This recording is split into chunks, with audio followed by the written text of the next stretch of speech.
Let's have a look.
I lived, I died, and now I sleep.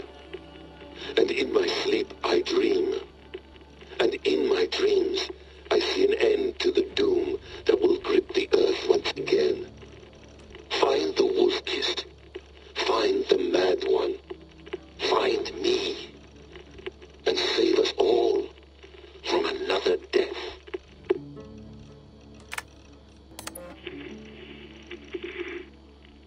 Layla, thought you might be interested in this.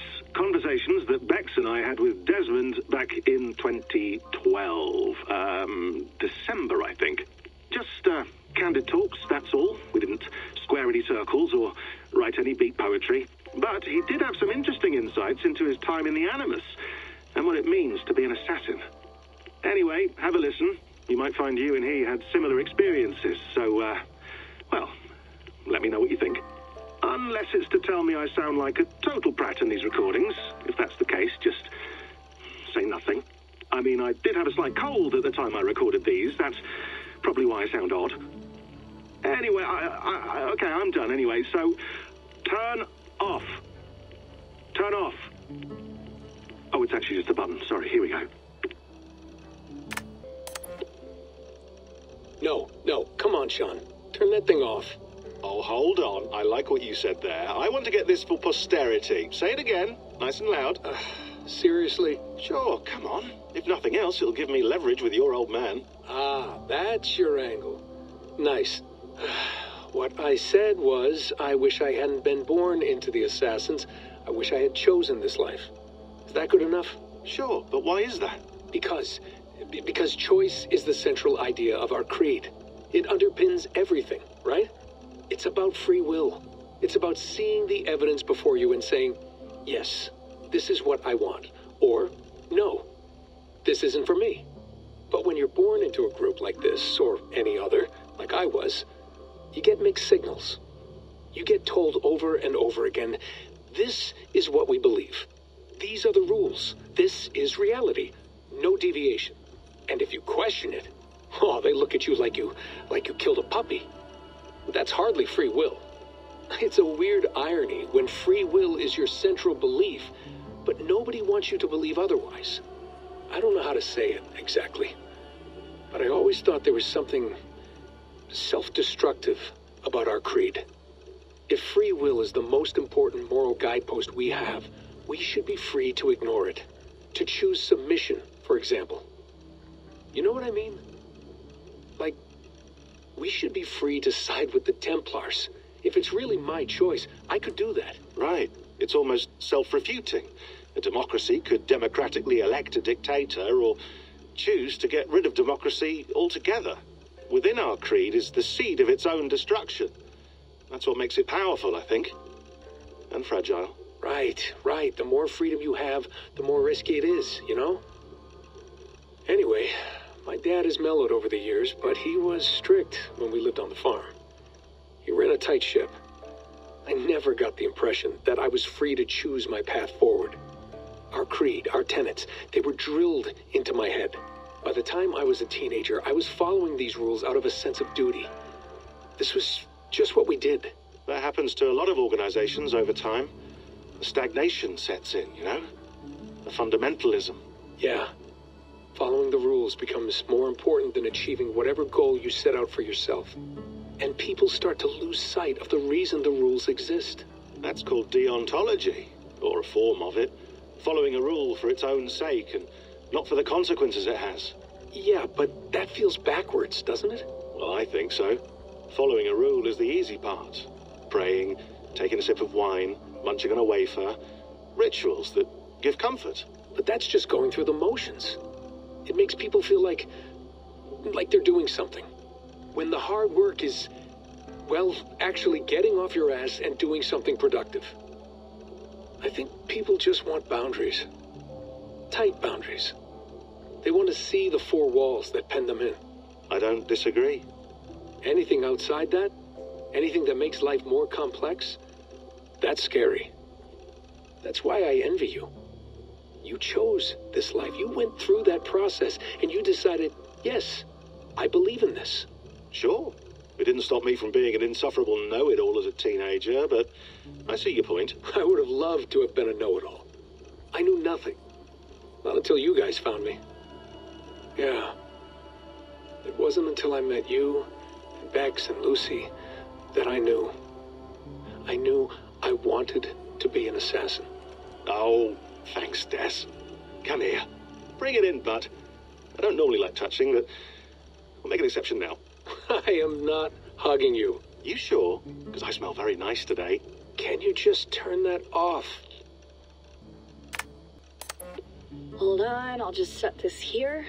Do you guys record everything we talk about?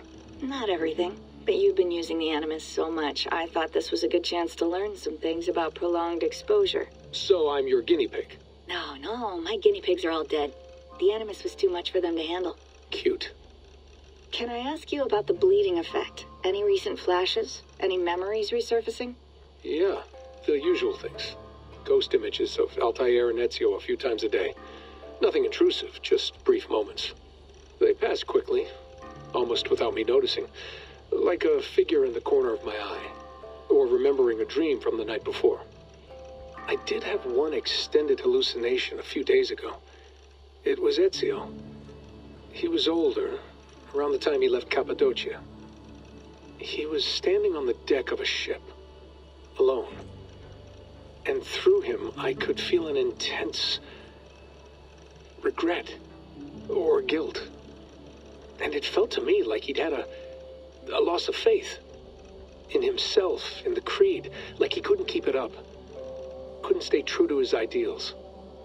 And as I watched him, I thought, is this the moment he decided he was done being an assassin? It felt like it. Anyway, most of my visions have been brief, lasting just a few seconds. They're like complete memories of small moments that appear suddenly out of nowhere, fully formed. It's a strange feeling. Okay, anything else? I'm starting to see Connor now, too. Though I hear his voice more often than I see him. I'm sure that will change. Oh, yeah, and yesterday, just before bed, I had a memory of being on a beach in the Caribbean with a bunch of sailors. Or maybe they were pirates. I don't know. No idea. Huh, we'll look into that. And how do you feel in general? In general? Well, I feel older, for one. Much older. And it's strangely comforting. I'm collecting the memories and skills and thoughts of so many people. I feel like I've lived a few hundred years or more. Is it possible that if I do this for too long, it'll push my own memories aside? That I'll be everyone but myself after a while? It's possible. That's called identity substitution. It's happened before, but it's rare. And someone with your background shouldn't need to worry. My background? You mean someone with my genes? My abilities? You have E-suit DNA. And that lets you see things and do things and withstand traumas that other people can't. And I can suffer in ways that others can't. That's not something to be proud of. You mean the apple? Yeah. It has a pull, Bex. It tugs at my brain. It talks to me. Teases me. Drives me mad. And what I did to Lucy... God damn it. Nothing is worth the damage I did. The pain I caused. I know. But you're special. That's the point. I'm not special, Bex. I'm lucky. That's all. I understand. We're assassins. It's our creed that makes us different, not our genes, not our blood. Anyone can join us. That's true. But let's leave that aside for a second. What I want to know is, have you ever had any Isu memories resurface? Isu memories? I don't think so. I can't even begin to imagine what that would feel like. I think you'd know if you did. Maybe one day. We might be able to induce something.